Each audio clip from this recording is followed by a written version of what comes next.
as most of the audience would have wanted it to be. You didn't sew it up like that. So Moochie, we back to you. Hold on, let me say one thing. Somebody said even Andy Griffith had the police in Mayberry. Yeah, well, the name of the show was Andy Griffith, but he was the police. He was the police. Right. Mm-hmm. Yeah. And then he goes on to be a lawyer. That man made a career out of Law and Order. Acting.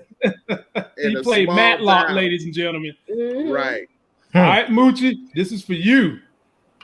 So Kev's little girlfriend that people got mad at me last week when I said she needed to pipe down. She's being a little too aggressive with someone who's trying to give her some help. Y'all jumped down my throat and said I was too abrasive in my retort of her behavior. But I was like, there were a couple of times Kev was being nice. She ain't had to come back at him like that. She shows up at Dre's office at the Rock little thing they're doing, little celebration. And then we get to know Dre's backstory. Did this get you more involved in Dre, Moochie, where she's telling you she was homeless? She had to basically live on her own. She lived homeless. And even to Dre's trying to help this girl. This girl's kind of, giving her lip back to Dre. Drop me something, Moochie. With this whole story, with her backstory, it was good to hear Dre's backstory because basically, from what it sounds like, her grandparents put her out because of her sexuality. Yep. And that happened a lot back then. Mm-hmm. And she lived a tough life, but you saw a little glimpse of it last season when she was ready to go all out to get back Keisha.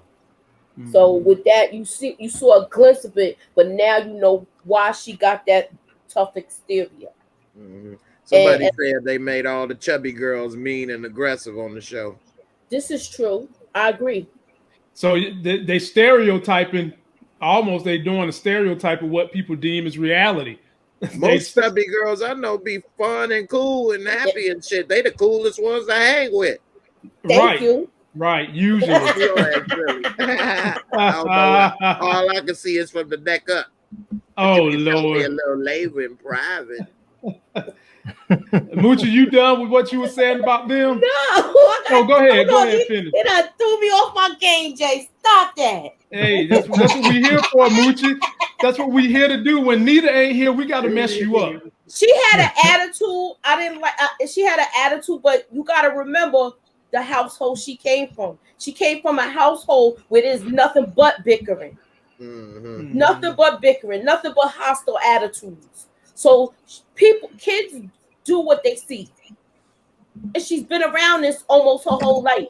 It's like her survival instinct. Yeah. That's her defense mechanism. You're absolutely right. Okay. Anywho. You think about later, okay. I'm thinking about it. Let me shout out my boy. I'm on FaceTime you. Yeah. Oh, I don't even want to know. I'm too young to hear that conversation, ladies and gentlemen. I'm way too young to hear them kind of conversations. My boy Eric Iverson, cousin of Allen Iverson, has come through. What up, family? The girls on this show treat the men like crap and have attitudes.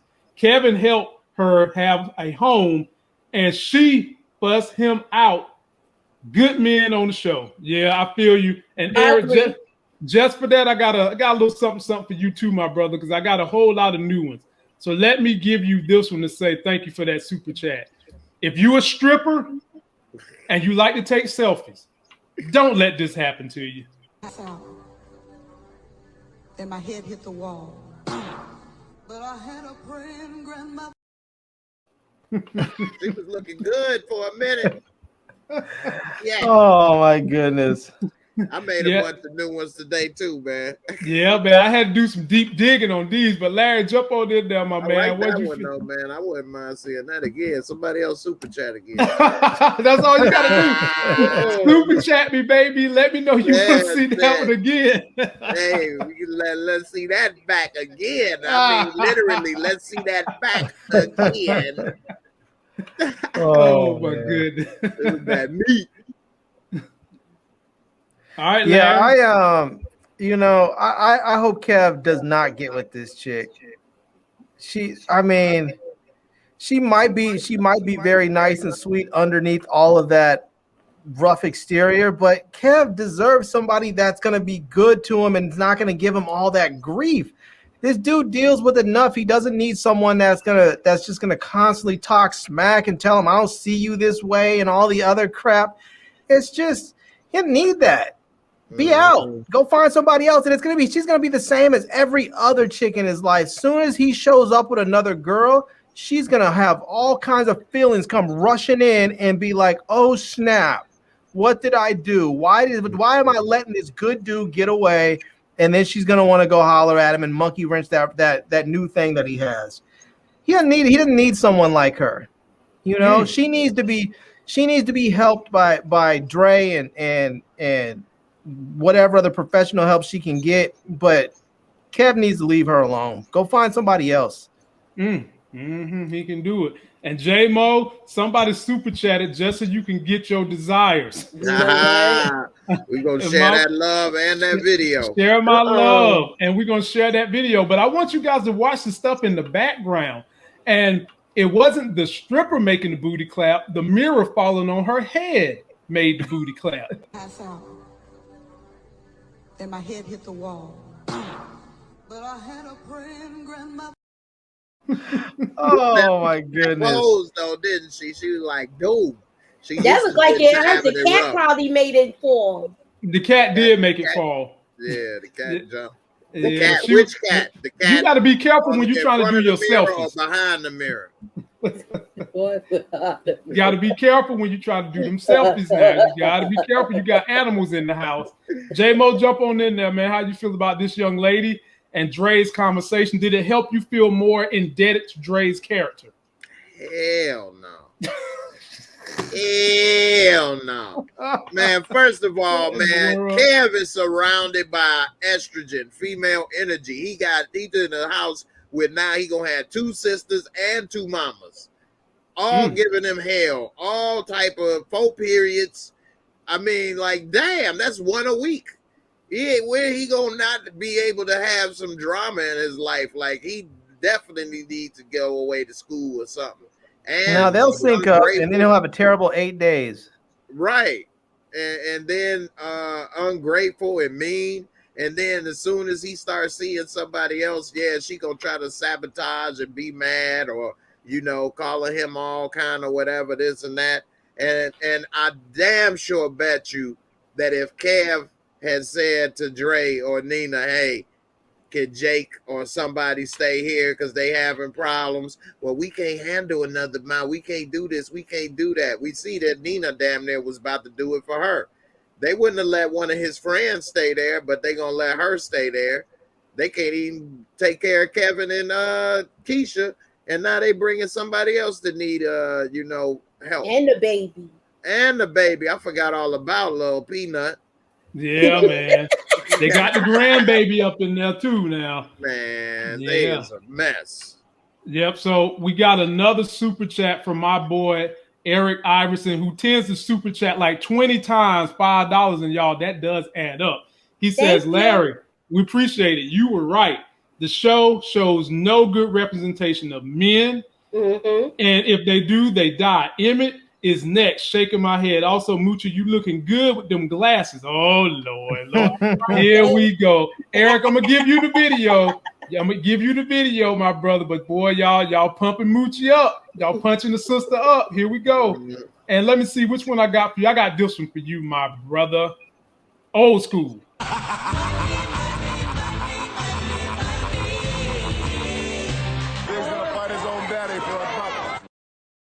Appreciate that, Eric. The DiBiase, baby. Yeah, man. Everybody has a price. Everybody. He had the $1 million belt. And he had $1 million butler, too.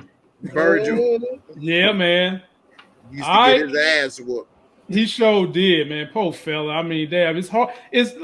I digress, but, man, in wrestling, ladies and gentlemen, I'm going to just tell you this. In wrestling, I don't understand why WWE and no other wrestling program have figured this out. Because of the type of people that watch wrestling, it's hard to turn a black dude good. So what they should always do is just make these black dudes the meanest, toughest heels in the sport, and you will sell out for people coming to hate watch these mean ass, tough ass brothers. But that's just me.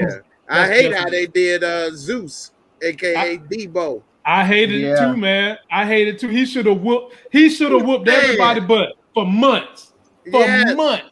And he would have whooped Hulk Hogan ass in real life, I believe. Yep. Especially back then. Especially. I'm coming to you now, J-Mo. This one is a good one. Yeah, super chat, bro. Oh man, hold up. Jimbo G came through with the. Whoa. Uh-oh. They coming through, boy. Whoa, Jimbo G. He trying to see the booty too. Whoa, Jimbo G. I got some more in here. I got to give you a good one. T-Pain just dropped one. One that exudes money. And T-Pain, my brother. Good gracious sakes, man. I appreciate y'all, man. Super stickers and everything. Here we go. First it was the Benzo, now I'm in the Enzo. Ferrari, I'm sorry, I keep blowing up. They call me the cake man, the strawberry shake man. I get it. Damn, appreciate that right there. Yeah, man. Yeah, hey, they looking out for a brother tonight. And be sure we've got 263 watching. Please, can I get all 263 of y'all? Just hit that like button for me. Me, Moochie, and the homegirl, Miss K, will be back tomorrow for Power. Then this whole crew you're looking at tonight, plus Nita the Diva, will be back Wednesday for another Power review. Let's get back into these tunes. I'm on you, J-Mo. And right now, we got this situation where Shad done came back home with your mans, and he's apologized. He's talking to Trig about their homeboy that died, and he didn't even know that homeboy got ran over. And I said in my video, the significance of this is when you actually saw Shad turn into the man that wants to be part of a growing family. J-Mo, how did you see this discussion? I thought it was pointless, man. This is 4 years too late. This dude Meldrick been off the show since season 1. I've been wondering what the hell happened to him. And now 4 years later, we find out he got hit by a car. Like, man, people, when I was talking about this on my channel, they didn't even know who the hell they was talking about. They forgot all about Meldrick. I had to explain. Remember, he gave Ronnie the gun. Oh, I guess they so late with that. And how did Trig know? Trig was out of town, wasn't he? In another city. He wasn't there. Trig wasn't there. Trig was locked up. Yep. So yeah, Trig know about it, but Shad don't.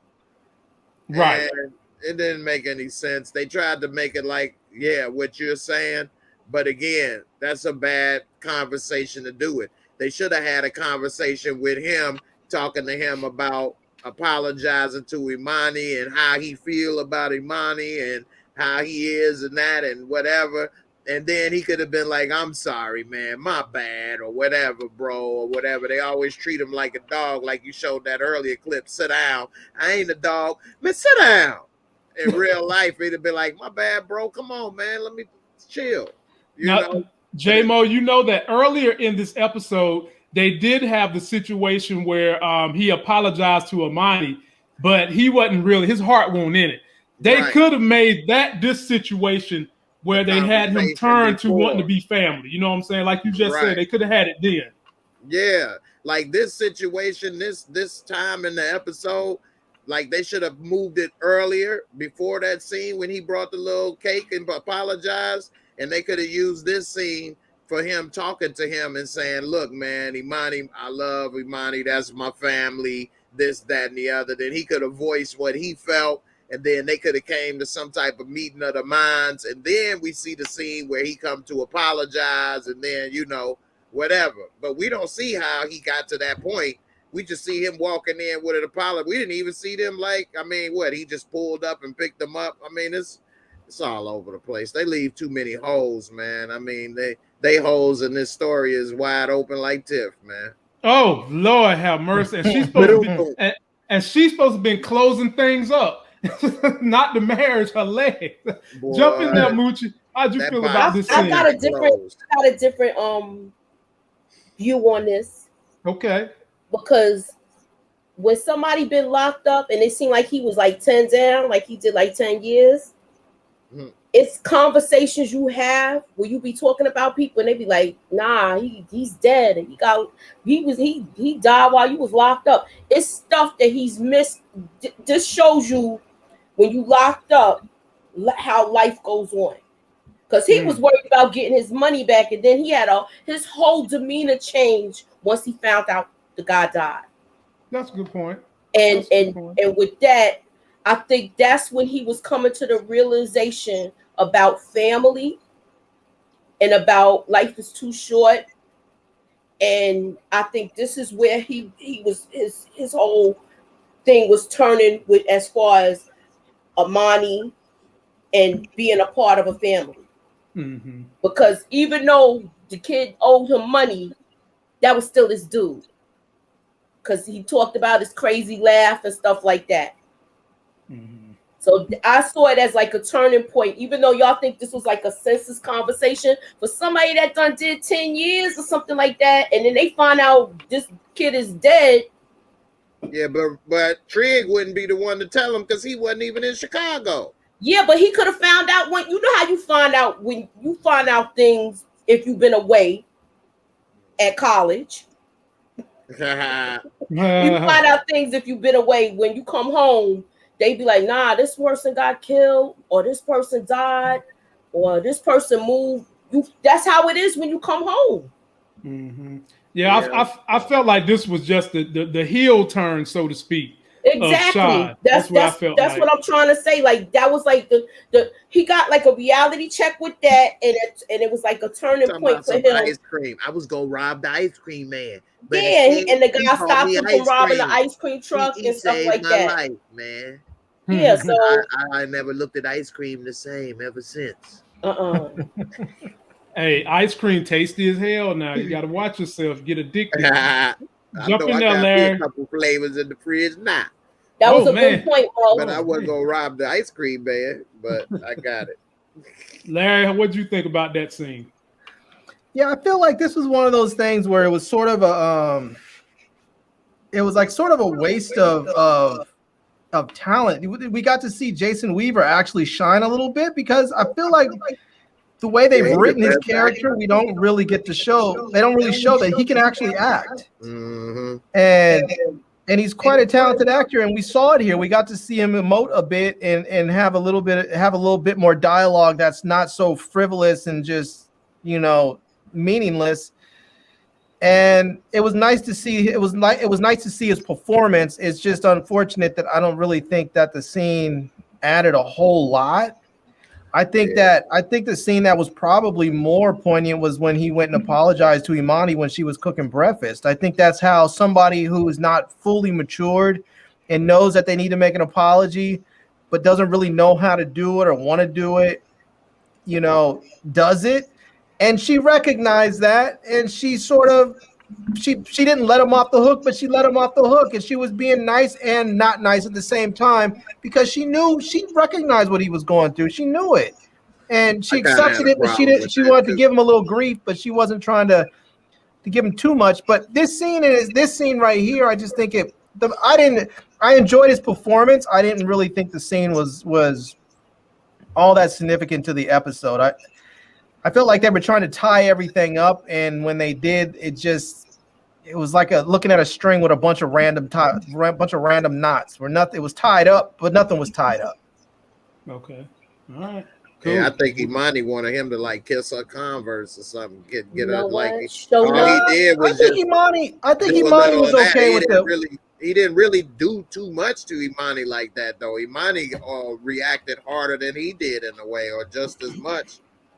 Imani just wanted him to respect her, and I think we got to see that when they were on the street later on. We got to see that that's all she wanted. She just wanted him to respect her, and we got to see that he did respect her. He respected her as he said, "This is my family," and he's gonna protect his family. And I think that's what she wanted, and that's what she got. And I think she's happy now. She doesn't need him to simply say, "I'm sorry, I'm sorry, I'm sorry," He showed he was sorry. He showed he apologized that she means something besides just saying, "I'm sorry, I'm just going to say the words because I want to be here, with my boy." She showed that he had some respect. Yeah.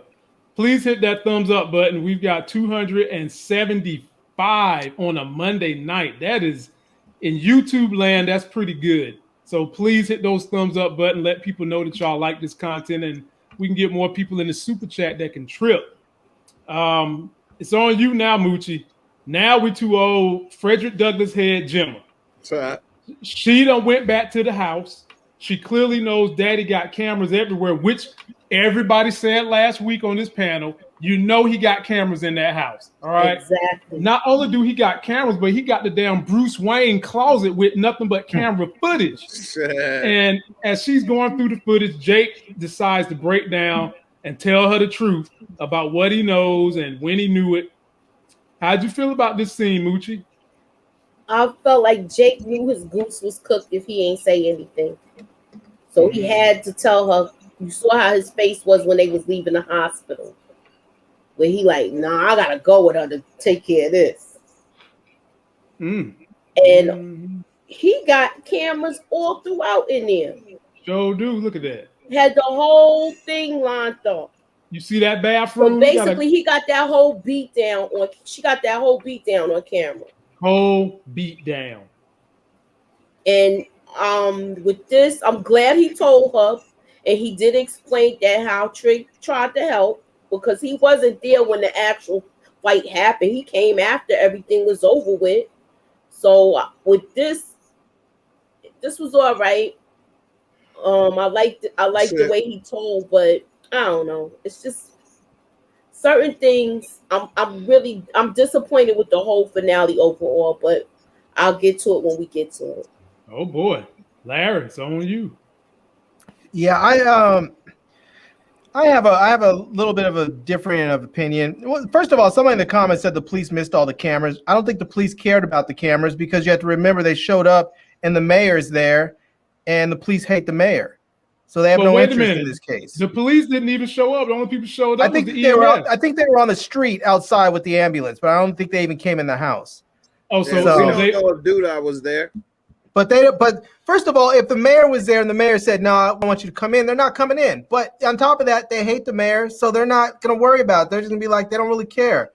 But the thing, a couple of things. One, I want to know why Marcus had all these cameras in his house. What was going on in his life that made him feel he needed every inch of his house under surveillance 24/7?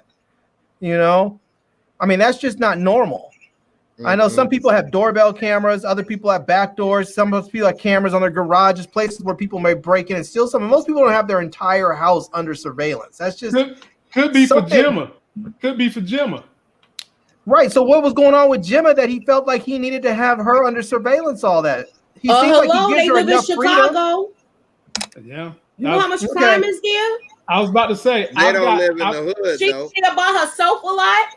That just I hear you, but that just seems really sort of on the next level right there. I understand if you have a doorbell or a security camera at your entrance, that seems a little intrusive to have your whole interior, wired up like that. So, but here's where I differ with you, Mooch, about this thing. I think that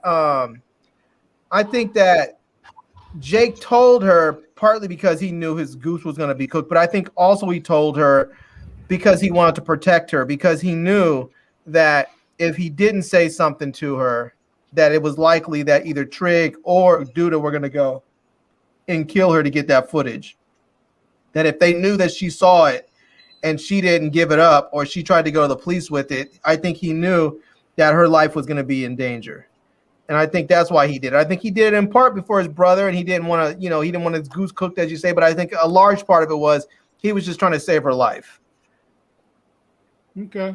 Well, we've got people in the comments section saying, I live in Chicago, and yes, it's cameras all up in my house. Yeah. I got cameras inside and outside my house too. I don't have cameras in my house, but my dad do all through. He got cameras all through. So and I'm another one. I'm another one who's guilty. I got him. I got him all over the place, man. Maybe not the bedroom, but no, I don't got them in there, and I don't got them in the bathroom. Like that. At my front doors and stuff like that. You ain't getting it. This is the back cave, right? Man, oh God, hear that, J-Mo, it's on you, man. I can't with Moochie tonight. She done drunk some cognac, ladies and gentlemen. That's what Moochie did. That is not my. Got I do that not yak, drink the don't know brown how to juice. act. On that yak, don't know how to act up in here. Man, yeah, one thing about the cameras is cheap nowadays too. Even though we got iPads to monitor it, I mean, I got a lot of cameras too in my house and outside, and it's probably costs about $500-600. So, I mean, you spent that much on yours? Yeah, I mean, I got it installed and monitored with ADT and stuff. So, you got yeah, and so I can look on my phone. I can lock and unlock my doors with my phone.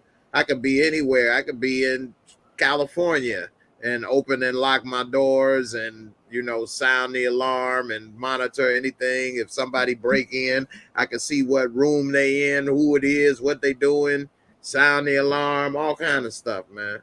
So, it ain't that expensive. But anyway, I think that this just didn't make sense on so many levels.